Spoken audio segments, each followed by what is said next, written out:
Né en 1932, il était une figure militaire et politique marquante de l'histoire du Congo et du Zaïre. Officier très compétent, le général Singa était un homme de terrain et a participé à plusieurs guerres. Il débute sa carrière militaire en 1960 et après l'indépendance, le Congo va traverser des périodes de crise. Nsinga participera à la guerre contre les sécessionnistes katangais qui vont être vaincus et contraints de se réfugier en Angola. Il participe aussi aux affrontements à l'est du pays contre Jean Scram.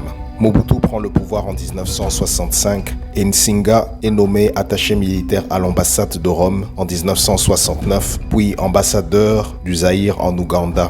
En 1971, Mobutu débaptise le Congo qui devient République du Zaïre et le général Singa devient chef de la gendarmerie et dirige une commission chargée d'enquêter sur les tentatives de coup d'État en 1975. Lorsque les rebelles venus d'Angola envahissent la province du Chaba en 1977, le général Singa se distingue en repoussant les envahisseurs hors du territoire zaïrois. Un an plus tard, lorsque cette même rébellion revient et envahit à nouveau le Chaba, Nsinga est nommé gouverneur militaire du Chaba, poste qu'il occupera jusqu'en 80. De 81 à 85, il devient chef d'état-major des phases.